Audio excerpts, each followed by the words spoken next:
Now I'd like to ask Bob to come up here and really tell you a little bit about what it's like to be a night fighter. Okay. Bob Bolinder, Grand Rapids, Michigan.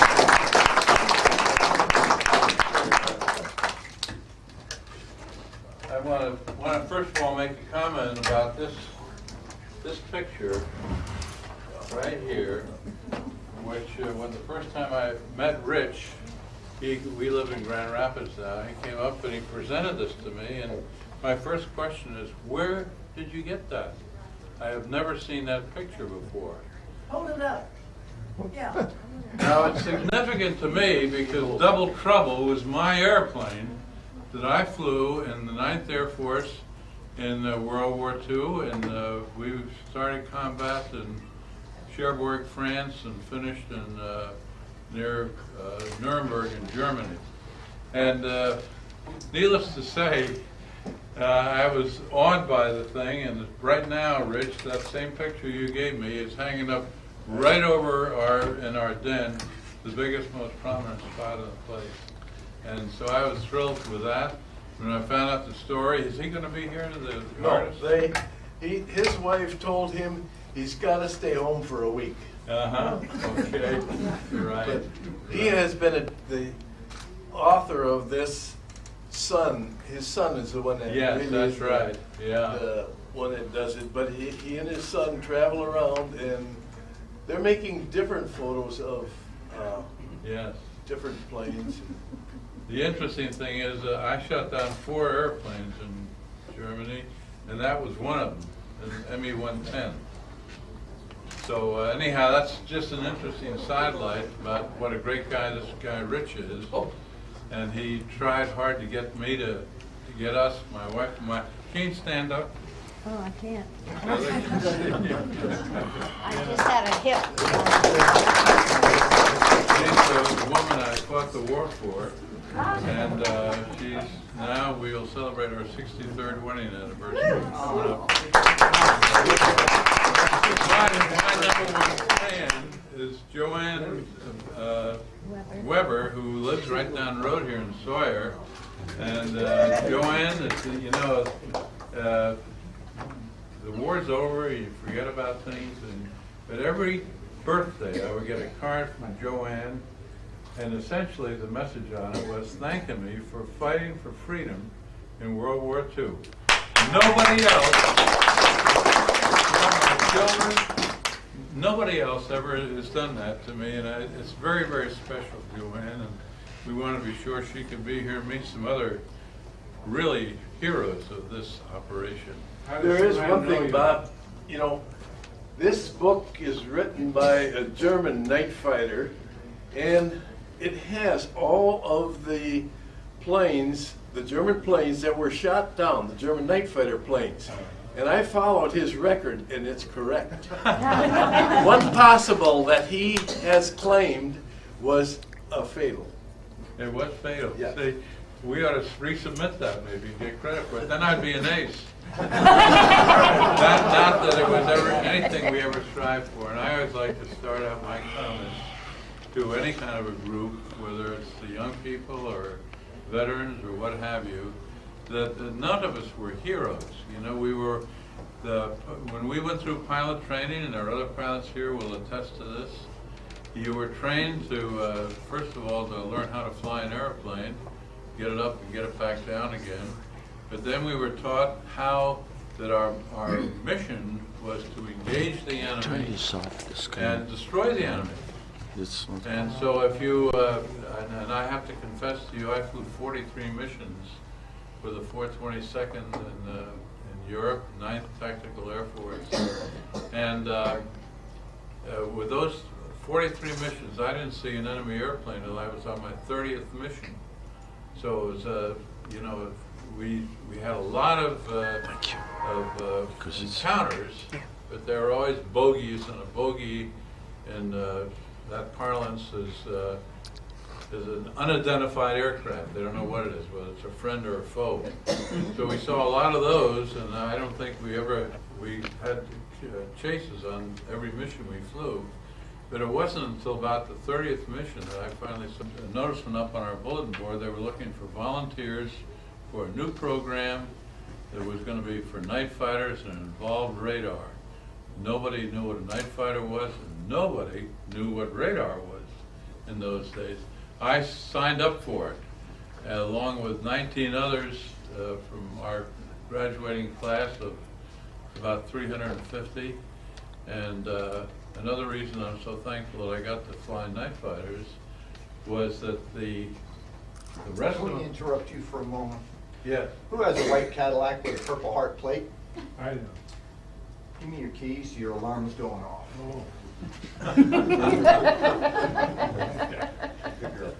Be sure that the $10,000 is in there also. Right. Now, where were we? See, this is, You were just concluding the end of your oh yeah, story. we signed up for night fighter training, and there were 350 in my graduating class, 43E in La Junta, Colorado, and 20 of us who signed up for that program were chosen to go to the night fighter school in Orlando, Florida. The rest of the class, 330 of them, went into heavy bombers. And I am sorry to say that half of those guys never came back home again. And they got over to Europe in October and November of 1943, just when the Americans started penetration raids into Germany.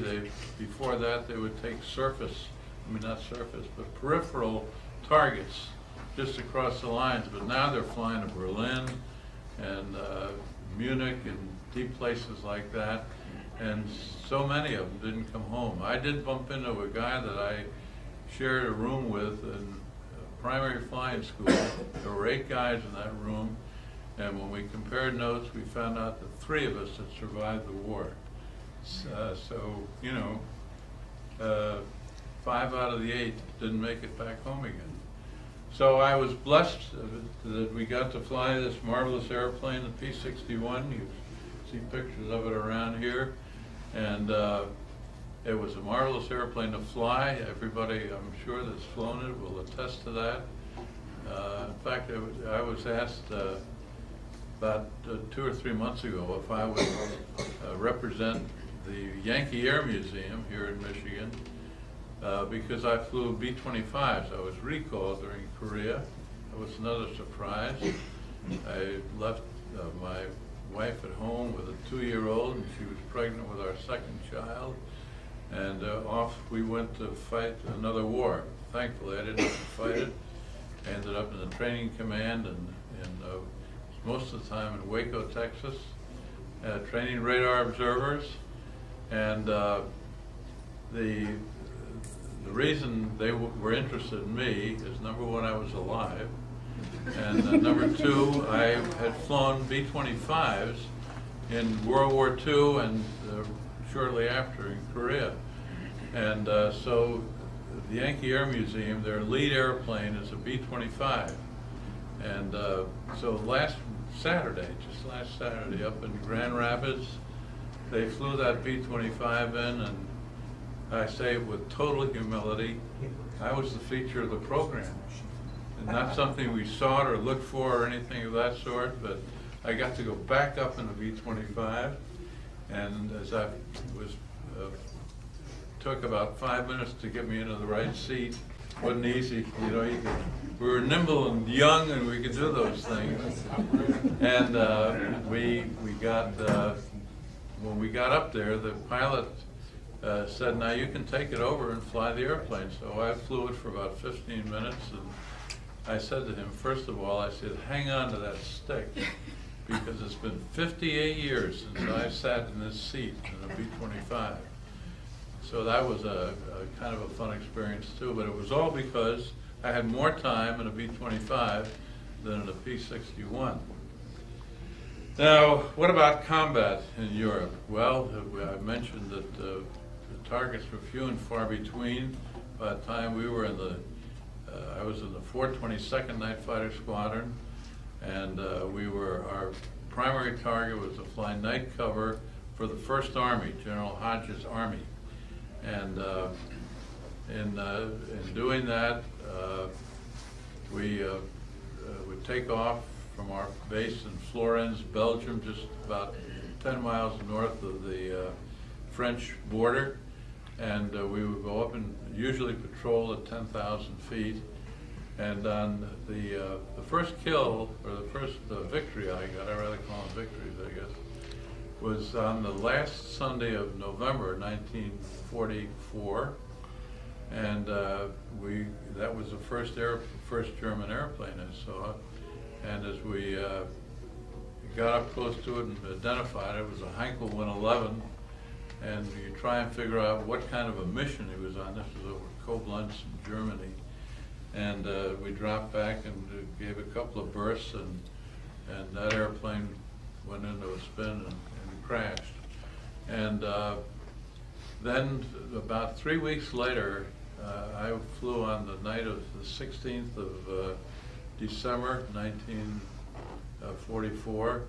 And I flew 2 missions that night. We flew a mission about 11:30 at night, and we got on a chase, and that was kind of bizarre in many ways because we were above an overcast, about 10,000 feet, and my radar observer had the target on his scope. And he said, "Bob, it's right in front of you. It's about 10 degrees up." And I said, "Bob," he was Bob Graham, we called him Shorty, so we didn't get mixed up, you know. And I said, "I do not see the target. We're always looking for multiple exhaust patterns, in other words, multi-engines, and silhouettes and things of that sort." So after about 10 minutes, and he kept saying, "It's out there, it's there, it's there, it's there," I suddenly discovered that one of the stars, and we were above this overcast, it was a beautiful night, one of the stars was gently going like this, go over this way, then it come back this way again, and it turned out to be a single engine airplane doing evasive action. And again, I got close enough to see the German cross on the side of the fuselage, and it was an FW-190, which was the Germans' top fighter plane at that time, right near the end of the war. And so we dropped back and gave a burst a couple of bursts with our cannon with that airplane, and got strikes on the wing root. And pretty soon, as soon as that happened, he peeled off and went down into the cloud cover. So we lost him. We didn't see him crash. We didn't see him burn. So when it was submitted as a claim, because we knew he had strikes on it, the boards who decide those things decided that they couldn't give me credit for a kill because I didn't see it crash. So we got credit for a probable. And it was 2 months later that one of our pilots was on a rest leave in England having dinner one night with a guy he'd never met before, who was from an armament group. And to shorten a rather long story, it turns out that they captured a German pilot, parachuted into their area on this particular night. It was the first night of the Battle of the Bulge. And so he came back and told our intelligence officer. Our intelligence officer checked the grid coordinates, and it was exactly where we'd made the claim. So he resubmitted it, and we got credit for the kill about 3 months after it actually happened. And then when I got back to the base that night, our operations officer asked if I'd fly another mission. We only had 4 operational aircraft that particular night. And we knew by then that something big was happening because there was a lot of activity right over the front lines to the east of where we were stationed. So I volunteered that we would go, and Shorty Graham agreed. We would also took off about 3:30 in the morning, and we got to the front lines, and all the traffic was down low, 1,500 feet rather than up high, 7, 8, 9, 10,000 feet. And that presents added problems for the radar observer, because in those days, and the pilots here that flew that aircraft, and using the same 720 radar set, the radar scope that they had, you could not, there was so much ground clutter if you were down low. The best way to describe it is if you looked on a TV screen and it was all snow, that's what it would look like on his scope. So he had to try and find the targets through those things. Well, we weren't on the front very long and down at 1,500 feet, and suddenly there's he's got me on a chase, and I close to it. It was an ME-110, and we dropped back and gave a short burst, and it caught fire and crashed. And within 5 minutes, he had me on another chase. There was traffic, and by the way, one of the things that we learned getting in the war late, we went into combat in July of 1944, is that there was not a lot of traffic up there. The German airplanes that were usable were German night fighters, and they would get up in the British bomber streams up 10, 12, 15,000 feet, and for them it was like shooting fish in a barrel, you know. And so we dropped back and gave a burst. This was a Heinkel 111. Gave a burst, and again it immediately peeled off and crashed. And then I thought we were on another chase almost immediately. There were targets all over the place that night, and I had my airplane, because my radar observer was telling me how to fly it, in a vertical bank. Remember, we're at 1,500 feet now, and I'm going around this way to the starboard side, and all of a sudden my peripheral vision spotted a shadow, and when I looked at the shadow, it was a German, another Heinkel 111 aircraft, and I was in a tight turn this way, he was in a tight turn this way, and this is the way we crossed, just like that. And your mind plays games with you, you know. And I used to say afterwards, if my guts had held out that night, I probably could have shot down 5 more airplanes, because there were many targets up there. And I was certain that after we had crossed the planes that we had touched wings with each other. And your mind does play games with you, because when we came out of it, I was convinced that the airplane wasn't flying right. It just didn't feel right about controls and things of that sort. And so I aborted the mission at that moment, told Shorty Graham, my radar observer, that we would have to go back home because the airplane wasn't flying right, and I certainly didn't feel comfortable with all the enemy traffic there was around. So we did that, and the sequel to that story is when we got back home, and my crew chief went over the airplane. He came into the intelligence tent shortly afterwards and said, "Bob, I've gone over the airplane with a fine-tooth comb. There's no evidence that there was any kind of contact with anything else." So anyhow, and that was kind of the end of we did submit a claim for that, because Shorty Graham is the radar observer. He's in the back of the plane. I'm looking up to make sure I clear that thing, and he's looking down, and because he's on the bottom side of the turn, and he saw the German aircraft, identified it the same way, and so he submitted it. I didn't do it because I didn't think we'd done that much, but he submitted it as a claim also, because he said there's no way when you're going up at 1,500 feet and he's going down at 1,500 feet with a big airplane like a Heinkel 111 that you're likely to survive it, and that the airplane will crash. Well, to end that story, we did get credit for a probable, but not for a kill that particular evening.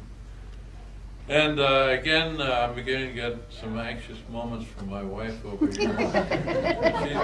She's my coach in all this thing, and it's kind of a funny story, I think, because whenever this happens, I say to Gene now, we'll say, if if I lose my train of thought and I need help, you come up and replace me. She knows the stories better than I do. And she tightens them up much better than I do. Right. But one of the other things I like to give reference to is where I was talking with one gentleman, I don't know what, about some of the kind of miracles that happened, not related to combat, but just things that you knew that God was on your side and there was something good was happening.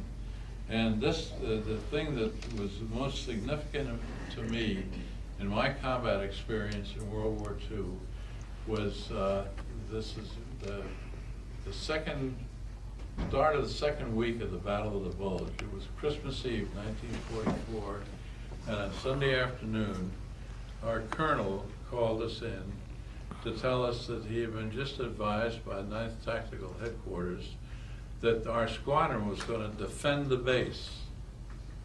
Now, you have to, there's a lot of pilots in this room, radar observers, people that were there. Somebody raised their hand and said, "With what, Colonel?" Because we had he said, well, the officers have their .45, and the enlisted men have their carbines, and those will be the weapons we'll use. And the Germans have Panzer tanks with 10 inches of armor on the front, and Tiger tanks with 12 inches of armor on the front, and they're 12 miles from our base when this happens. That's how close they got to where we were stationed. And when the meeting was dismissed, I went back to my bunk, and I knew I was going to die. I'm 21 years old, by the way. My 21st birthday was June 6, 1944, D-Day, the very time, so I can put a figure on that. And so as we're walking back, I knew I was going to die, and I was very disturbed by that thought, because there was no way we were going to survive the German attack at that particular point. And by the same token, I was a professing Christian, and I knew that something's wrong here, and I went back to the first thing I thought of when I got back to my bunk in the tents, we all lived in tents in the winter over there, was to get my Bible. And I had a Bible that I carried with me and read it as often as I could. And I got the Bible down. I had no idea what I was going to read. I didn't have a passage, but I opened my Bible, and the first verse my eyes fell upon was the first verse of the 46th Psalm. Excuse me, I get emotional. God is a very present help in time of trouble. Yeah, that was the first verse. God is a very present help in a time of trouble. And that whole psalm was like it was written for me at that moment in my life. Now, did it change the course of the war? Well, no, it didn't change the course of the war, but it changed my head, I'll tell you. It changed my attitude. Amen. And I knew that if I was to die, it was all right.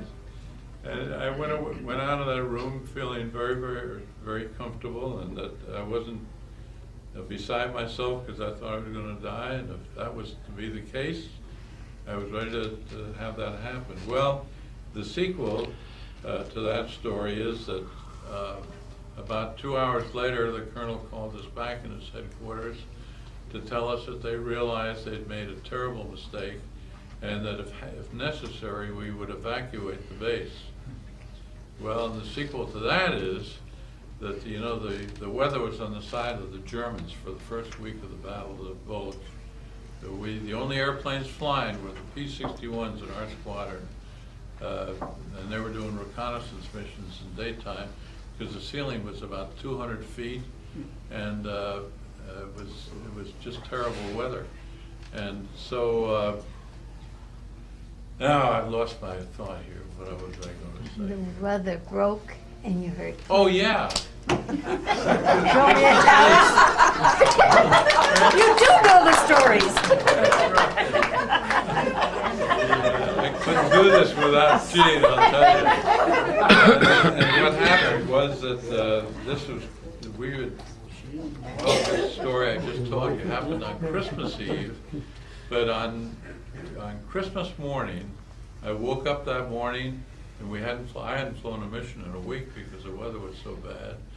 And I woke up that morning hearing we had on our base in Belgium a group of P-47s and a group of P-38s.